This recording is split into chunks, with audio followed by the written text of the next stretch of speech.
یہ جو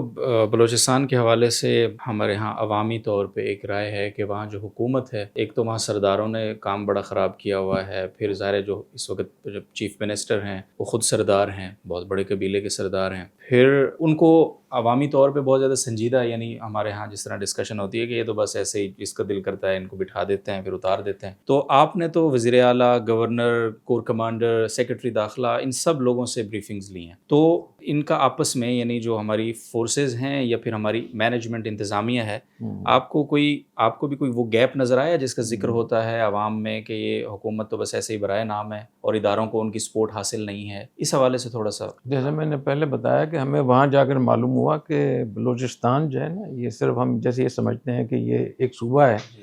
تو وہاں ایک صوبے کے طور پر مسائل نہیں ہیں، وہ عالم اسلام کی سطح پہ، امت مسلمہ کی سطح پہ، ریاست پاکستان کی سطح پہ، اس میں ہماری جان مال عزت، ہماری معیشت، ہمارا امن امان، ہر چیز شامل ہے اس میں۔ اور جس قسم کی چیزیں وہاں ہمیں دکھائی انہوں نے، تو ہمیں معلوم ہوا کہ جتنا ہم بلوچستان کے ایشو کو یہاں سمجھتے تھے وہ یہاں ہے،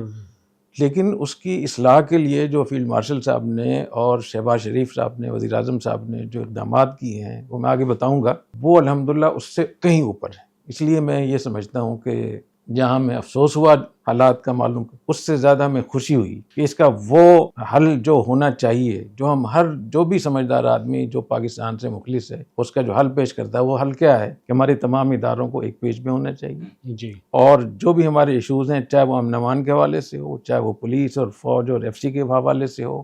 یا گورنر اور حکومت کے حوالے سے ہو، یا مرکز اور صوبے کے حوالے سے ہو، یا وہاں کے جو مقامی جو ایشوز ہیں، تو وہاں جو انہوں نے جو اقدامات کیے ہیں وہ جامع ہیں اور ہمہ جہتی اقدامات کیے ہیں اور بیک وقت کیے ہیں، اور سب کو انہوں نے ایک پیج پہ سب کو وہ لے کر آئے ہیں۔ تو وہاں جب ہم ملے، جو ہم نے گفتگو سنی وزیر اعلیٰ سے، اور زبردست انہوں نے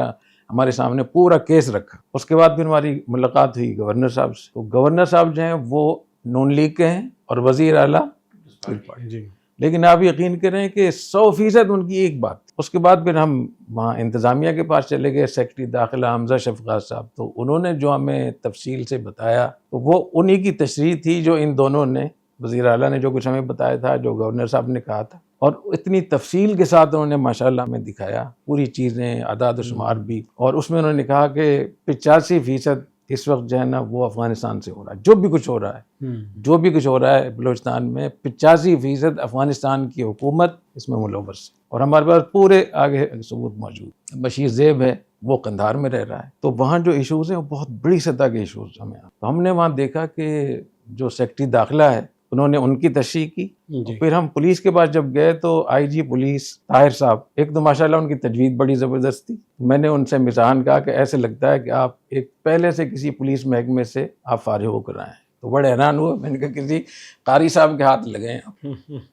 قاری صاحبان کی جب ہاتھ لگ جاتے ہیں تجوید پھر قیامت تک ٹھیک رہتی ہے۔ تو الحمدللہ انہوں نے پھر جو ہمیں پریزنٹیشن دی اس میں، اور ساری چیزیں ایسی تھیں جو نہ صرف ایک ان کی تائید کر رہی تھیں بلکہ ان اقدامات اور فیصلوں کو آگے وہ بڑھا رہے تھے۔ اس کے بعد پھر ہماری شہداء کی فیملی کے ساتھ بات چیت ہوئی، تو وہاں ہمیں معلوم ہوا جو انہوں نے پریزنٹیشن دی، 1115 جو پولیس کے افسران تھے وہ شہید ہوئے۔ آپ اندازہ لگا سکتے ہیں جس ملک کی ایک صوبے کی پولیس کے 1115 افسر شہید ہوں گے، کتنی بڑی قربانی ہے۔ لیکن ہم یہاں کیا سمجھ رہے ہیں کہ پولیس بھی ایسی ہے، فلاں بھی ایسی ہے، فلاں بھی۔ اس کے بعد پھر ہماری ہیڈ کوارٹر میں ہماری ملاقات ہوئی، اور وہاں جو ہمیں پریزنٹیشن دی تو وہ تو سب سے اعلیٰ تھی، اور اس میں تاریخ بھی تھی، بلوچستان کی تاریخ کیا ہے، اور جو تاریخ پڑھائی جاتی ہے، بتائی جاتی ہے لوگوں کو، وہ کیسے غلط ہے اور صحیح تاریخ کیا ہے، تو وہ اتنی زبردست تھی ماشاءاللہ۔ اس کی روشنی میں میں یہ سمجھتا ہوں کہ ایک تو حکومت، ریاست، فوج، ایف سی، پولیس اور ان کے ماتا جتنے بھی ادارے تھے، وہ نہ صرف یہ کہ ایک پیج میں ہیں بلکہ ان کو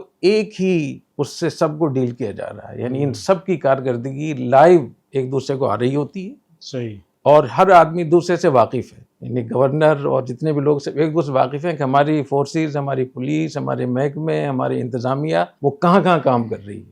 تو جتنا کام جو ہو جاتا ہے باقاعدہ وہ اس پہ ایک دوسرے کو دیکھ رہے ہوتے ہیں وہاں، یعنی لائیو کوئی واقعہ ہو رہا ہے،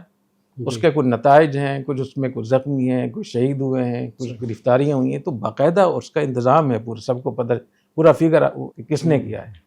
اور مسنگ پرسن کا بھی انہوں نے مسئلہ حل کیا ہوا ہے، کسی کو بھی اجازت نہیں ہے غائب کرنے کی، وہ ایک فورم جو بنا ہوا ہے اس میں وہ جو گرفتار آدمی اس کی باقاعدہ اطلاع دی ہے اور جو 90 دن تک ان کو رکھنے کی اجازت ہے، اس کے بعد اس کو تو باقاعدہ وہاں کی پولیس اور فوج اور باقاعدہ اس کا اہتمام کرتے ہیں. جو انہوں نے ہمیں بتایا، تو جو ان کے اقدامات میں نے دیکھے، جو ہم نے سنے اور ہمیں لگا، کیونکہ ظاہر ہے کہ ہماری بھی ایک عمر گزری ہے اور مختلف ہم اداروں سے بھی ملتے ہیں، ان کی کارکردگی کو بھی دیکھتے ہیں، گفتگو سے ہی، باڈی لینگویج سے بہت سے چیزوں کا پتہ چل جاتا ہے. تو ہمیں جو خوشی وہاں ہوئی وہ ہے کہ جتنے بڑے چیلنجز ہیں ان کی اصلاح کے لیے اقدامات بھی انہوں نے اس سے بہتر کیے ہیں. اور ہمارے خیال میں ایک ناممکن کام تھا جو ہم نے دیکھا کہ وہ انہوں نے ممکن بتایا. اور لوگ باہر تو نہیں مانتے لیکن وہ فیلڈ مارشل صاحب کے سارے ہی ممنون تھے. کرپشن کا انہوں نے کس طریقے سے انتظامات کیے کہ انہوں نے 36 زون بنا کر بلوچستان کے ہر ضلع کے لیے 1 ارب روپے مختص کیا وہاں کے رفاہی کاموں کے لیے. اور اس 1 ارب روپے کو کیسے خرچ کرنا ہے نہ فوج اپنے طور پہ کر سکتی ہے، نہ انتظامیہ کر سکتی ہے، بلکہ انہوں نے 4 اس کے گروپ بنا کر ایک کمیٹی بنائی ہے جس میں انتظامیہ کے آدمی ہیں، چاہے وہ ڈی سی ہو، کمشنر ہو، ڈپٹی کمشنر ہو، دوسرا فوج کا جو وہاں کمانڈر ہوتا ہے علاقے میں وہ، تیسرے وہاں جو سیاسی لحاظ سے جو ادا اور شخصیت ہے وہ، اور چوتھے نمبر پر جو علاقے کے بڑے جیسے لوگ ہوتے ہیں. تو چاروں کے دستخطوں کے ساتھ ہے وہ اس کی جو ہے نا وہ پیسہ دیا جاتا ہے اور اوپر سے اس کی پوری نگرانی ہے. اور ہمیں انہوں نے یہ بتایا کہ 900 ہیلتھ سینٹر انہوں نے قائم کر لیے ہیں اور 3200 اسکول انہوں نے شروع کر لیے ہیں، اور جس میں 2 لاکھ سے زیادہ وہ بچے جو ایسے ہی پڑھے ہوئے تھے وہ ماشاءاللہ. اور جو جس کو اسکالرشپ انہوں نے دی ہے کالج کے لیے، یونیورسٹی کے لیے، صوبے کے، وہ اتنے بڑے پیمانے پر ہے، میرے خیال میں 5 لاکھ یا کتنے لاکھ لوگوں کے لیے اسکالرشپ. صحت کے حوالے سے بہت بڑا کام انہوں نے کیا ہے،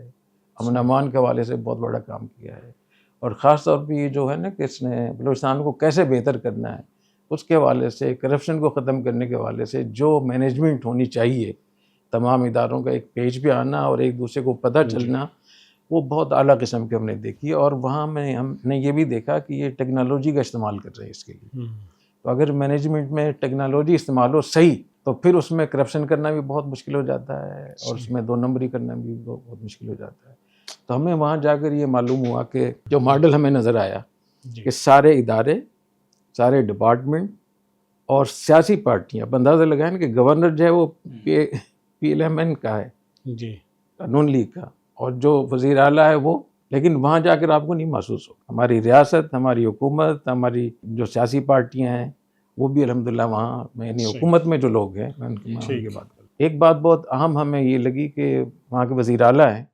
انہوں نے ہم سے الگ بھی ملاقات کی اور پھر اپنی پوری کابینہ کے ساتھ اپنے وزراء کو بلایا انہوں نے، اور اس کے ساتھ ساتھ اپوزیشن کو بھی بلایا. تو حزب اختلاف کے لوگ بھی تھے وہاں. تو اتنا حوصلہ ان کا ہے کہ ماشاءاللہ وہ سب کو اکٹھا کر کے ہماری ملاقات بھی کروائی، اور ہمیں یہ محسوس ہوا کہ یہ ماڈل دوسرے ہم صوبوں کو بھی کرنا چاہیے. خلاصہ میں آپ کو یہ بتا رہا ہوں کہ جو کچھ ہم نے وہاں دیکھا، اقدامات جو تھے وہ تھے جو ہونے چاہیے، جو دنیا بھر میں ہوتے ہیں. اس لیے میں بہت امید کرتا ہوں کہ اس کو نظر نہ لگے اور اللہ ان کو استقامت دے، تو بہت جلد اس کے نتائج ہمیں ملیں گے انشاءاللہ. اچھا میں ایک بات اور بتا دوں، آپ حضرات کو جیسے میں بتاتا رہتا ہوں کہ میری ملاقاتیں سب سے ہوتی ہیں، ریاستی اداروں کے حضرات سے بھی ہوتی ہیں اور جو سیاسی حضرات ہیں، جو حکومت ہے، مرکز، صوبہ، سب سے. جو میں نے اسلام آباد میں اور پنڈی میں جو چیزیں میں نے سنی تھی کہ ہم یہ کر رہے ہیں، یہ کر رہے ہیں، آپ یقین کریں بالکل 100% میں نے اس کو صحیح پایا. بلوچستان میں جو کچھ میں نے سنا تھا کہ بلوچستان میں ہم یہ اقدامات کر رہے ہیں، ایسا کر رہے ہیں، اور ہم نے اتنے زون بنائے ہیں کرپشن کے خاتمے کے لیے، امن امان کے لیے. لیویز کا بھی میں بتانا بھول گیا کہ بلوچستان میں 15% پولیس کے پاس تھا امن امان اور 85% لیویز کے پاس تھا، اور سالانہ 92 ارب روپے یہ سرداروں کے پاس تھا پورا. تو اپنے طور پہ ان لوگوں کو اپنے لوگ لیویز کو ختم کر کے اس شعبے کو، اس کو پولیس میں منظم کر دیا ہے. اب یہ 92 ارب روپے بھی صحیح خرچ ہوں گے انشاءاللہ تعالی، اور اب یہ پولیس کے اس میں آ گئے. تو یہ بھی بہت بڑا کام ہوا ہے انشاءاللہ. تو میں یہی امید رکھتا ہوں کہ میں بتا رہا تھا کہ جو کچھ ہم نے وہاں سنا تھا اپنی آنکھوں سے، اس کی تصدیق ہم نے کی، ہم نے مشاہدہ کیا وہاں. تو یہ بڑی خوشائند بات ہے کہ ہمارے حکومت، ہمارے ادارے وہ ایک پیج پہ آ سکتے ہیں اور آ رہے ہیں، اور ہمیں اس پر کوشش کرنی چاہیے. اور جو کسی نے اس سے پہلے جو کچھ کیا ہے ان کو ایشوز کو اٹھا کر پورے نظام کو برباد کریں. میرے خیال میں یہ کوئی بھی آدمی اپنی فیکٹری میں کیسے اصلاح کرتا ہے، گھر میں کیسے اصلاح کرتا ہے، تو اگر ان چیزوں کو اٹھا کر لوگوں کو مایوس کریں گے، متنفر کریں گے تو یہ غلط ہو جائے گا. تو ہمیں آگے چلنا چاہیے اور جہاں جہاں سے ملک کو نقصان ہو رہا ہے، جہاں جہاں سوراخ ہیں ان سوراخوں کو بند کرنا چاہیے. اللہ تعالیٰ ہمیں توفیق عطا فرمائے.